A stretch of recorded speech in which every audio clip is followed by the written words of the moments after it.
पुढच्या 4 ते 5 तासासाठी हवामान खात्याने महाराष्ट्रामध्ये सतर्कतेचा इशारा दिलेला आहे। गेल्या 15 दिवसापासून आपण ऐकत होतो की दुष्काळ पडणार आणि पाऊस उशिरा येणार, पण आज निसर्गाने पलटी मारली आहे, ज्यामुळे हवामान तज्ज्ञांनी 4 पट अधिक तीव्रतेने मान्सून सक्रिय झाल्याचं सांगितलंय। जगातील सर्वात मोठी अंतराळ संस्था नासाने अरबी समुद्र आणि प्रशांत महासागराचा एक सॅटेलाइट फोटो जारी केला आहे। या फोटोमध्ये एक विचित्र घटना घडली आहे आणि त्याचा थेट परिणाम हा महाराष्ट्रातील 12 जिल्ह्यांवर होणार आहे। या 12 जिल्ह्यांमध्ये आज मध्यरात्री 12:30 वाजल्यापासून डबल रेड अलर्ट जारी करण्यात आला। ढगफुटी सदृश्य पावसामुळे नदी नाल्यांना पूर येण्याची शक्यता वर्तवली गेली। हवामान खात्याने महाराष्ट्रातील 36 जिल्ह्यांची विभागणी ही 3 याद्यांमध्ये केली आहे, कारण काल दुपारपासून मुंबईच्या काही भागांमध्ये जोरदार पाऊस सुरू झालाय, तर पुण्याच्या जुन्नर परिसरामध्ये ढगफुटी सदृश्य पाऊस सुरू झालाय। महाराष्ट्रामध्ये पुढील काही तासांमध्ये 4 पट वेगाने वादळी वारा देखील सुटणार आहे। चक्रीवादळासारखी परिस्थिती निर्माण झाली आहे। अमेरिकेच्या नासा संस्थेने दिलेल्या इशाऱ्यामुळे महाराष्ट्राचं संपूर्ण वातावरण बदलणार आहे। हवामान खात्याच्या अधिकाऱ्यांनी मध्यरात्री 12 वाजल्यापासून ते सकाळी 7 वाजेपर्यंत पावसाचा इशारा दिला। महाराष्ट्रातील 12 जिल्ह्यांमध्ये मुसळधार ते अतिमुसळधार पाऊस पडेल, तर यामध्ये महाराष्ट्रातील 36 जिल्ह्यांचं 3 गटांमध्ये विभाजन करण्यात आले। त्यातील पहिल्या गटामध्ये आज मध्यरात्री मुसळधार ते अतिमुसळधार पाऊस पडणार आहे, तर दुसऱ्या गटामध्ये डबल रेड अलर्ट आहे, ढगफुटी सदृश्य पाऊस बरसणार आहे, तर तिसऱ्या गटामध्ये अत्यंत धोक्याचा इशारा आहे, कारण आभाळ फाटल्यासारखं दृश्य त्या ठिकाणी निर्माण होतील। नासाच्या सॅटेलाइट रिपोर्टनुसार अरबी समुद्रात निर्माण झालेलं प्रचंड बाष्प थेट या जिल्ह्यांच्या आकाशात ढगफुटी घडवून आणणार आहे। या 15 दिवसांमध्ये समुद्राची जी शांतता होती ती आता वादळी वाऱ्यामध्ये रूपांतरित झाली आहे। जर तुम्ही पहिल्या आणि दुसऱ्या गटातील जिल्ह्यांच्या यादीमध्ये असाल तर पुढची 2 मिनिटं लक्षपूर्वक ऐका। हवामान खात्याने जारी केलेला नवीन रिपोर्ट जाणून घ्या, कारण हवामान खात्याने आता 10 दिवसाच्या पावसाचा अंदाज वर्तवला।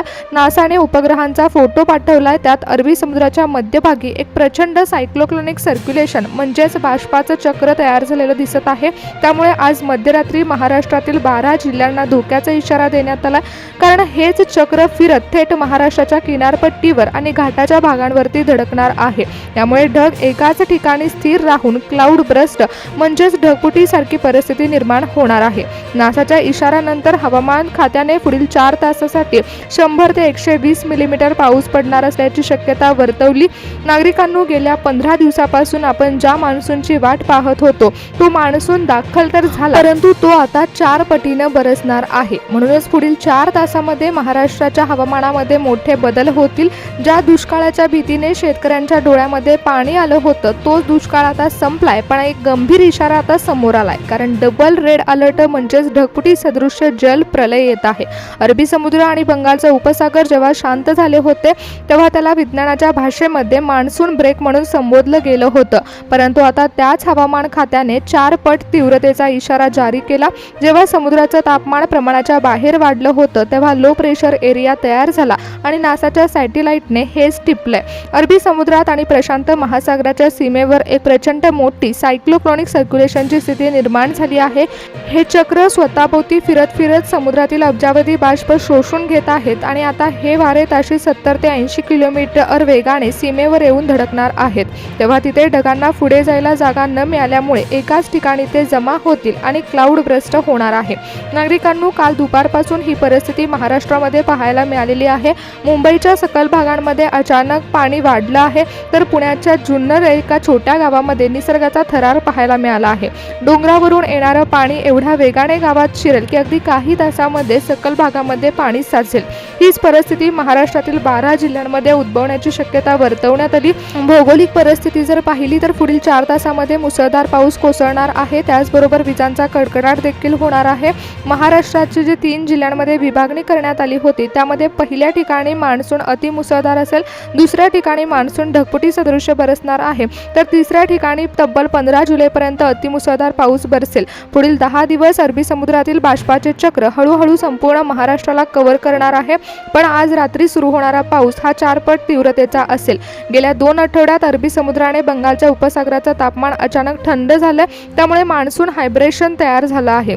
समुद्राच्या पृष्ठभागाचं तापमान कमी झाल्यामुळे बाष्पीभवन पूर्णपणे थांबलं होतं, पण गेल्या 48 तासात सूर्यकिरणांची तीव्रता आणि समुद्राच्या प्रवाहातील बदलामुळे तेथे थर्मल इमर्जनची प्रक्रिया घडली. म्हणजे समुद्राचं पाणी अचानक तापलं आणि तिथे लो प्रेशर सिस्टीम म्हणजेच कमी दाबाचा पट्टा तयार झाला आहे.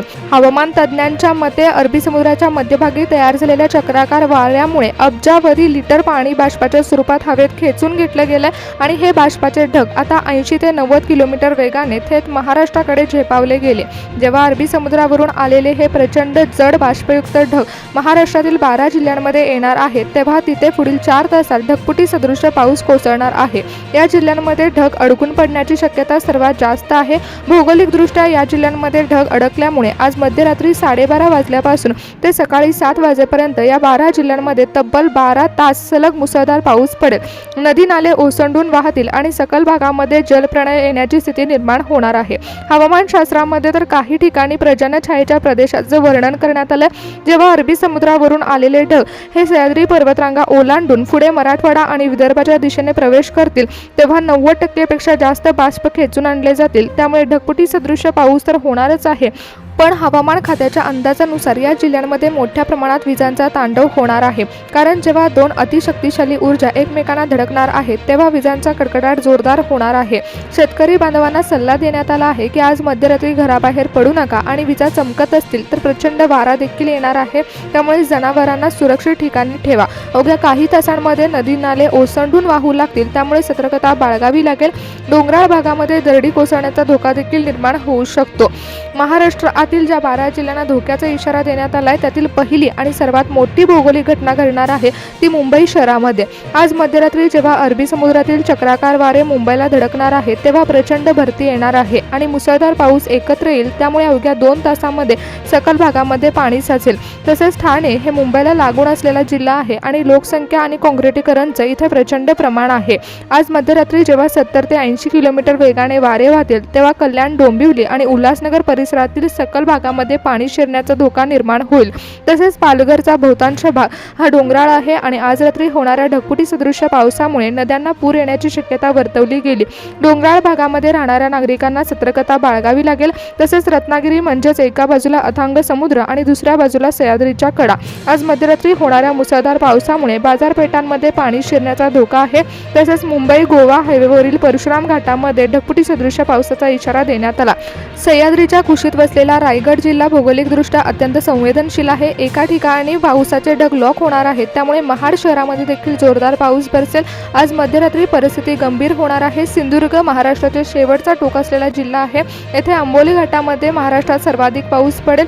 घाटमाथ्यावर ढगफुटीचा धोका असेल. तर पुण्याची भौगोलिक रचना पश्चिमेकडे डोंगराळ आहे आणि पूर्वेकडे पठारी आहे. लोणावळा, खंडाळा या भागामध्ये डबल रेड अलर्ट आहे. जुन्नरमध्ये आधीच नदीचं पाणी गावात शिरले. आज रात्री खडकवासला धरणाचा पाणलोट क्षेत्रामध्ये देखील प्रचंड पाऊस पडेल. सातारामध्ये महाबळेश्वर, पाचगणीमध्ये रात्री बाष्पाच्या ढगांनी पूर्णपणे वेढा घातलेला असेल, त्यामुळे ढगफुटी सदृश पाऊस पडेल. कृष्णा आणि वेण्णा नदीकाठच्या गावातील भागांना सतर्कता बाळगावी लागेल. कोल्हापूरमध्ये पंचगंगा नदीमध्ये वाढ होणार आहे. कोल्हापूर शहरात आजूबाजूच्या गावांना देखील रेड अलर्ट देण्यात आला. तापी आणि पूर्णा नदीचे खोरे असलेल्या जळगाव जिल्ह्यामध्ये हवामान अचानक बदलेल. डोंगराळ भागातून येणारे पाण्याचे लोंढे थेट तापी नदीत पडतील आणि सकल भागातील कापूस आणि केळीच्या बागांना अतिवृष्टीचा फटका बसेल. नाशिकमधील इगतपुरी आणि त्र्यंबकेश्वर या ठिकाणी आज मध्यरात्री पाऊस तीव्र होईल. गोदावरी नदीच्या पाणी पातळीमध्ये वाढ होईल. तसेच छत्रपती संभाजीनगर जिल्ह्याचं नाव देखील या यादीमध्ये येतं. भौगोलिक रचना पठारी असली तरी डोंगराळ भागाला लागून असलेल्या पट्ट्यामध्ये ढगफुटी होऊ शकते. जायकवाडी धरणाच्या वरच्या भागात पाऊस वाढल्याने गोदावरीच्या पात्रामध्ये पाण्याचा वेग अचानक वाढेल, ज्यामुळे सतर्कतेचा इशारा देण्यात आला. पुढील 4 तास निसर्ग आपलं रौद्ररूप दाखवणार आहे, त्यामुळे या जिल्ह्यांमध्ये परिस्थिती गंभीर होईल. अरबी समुद्रामध्ये घडलेल्या घटनांमुळे बाष्प हे महाराष्ट्राकडे खेचून आणले जात आहे, त्यामुळे हवामान खात्याने मुसळधार पावसाचा इशारा दिला.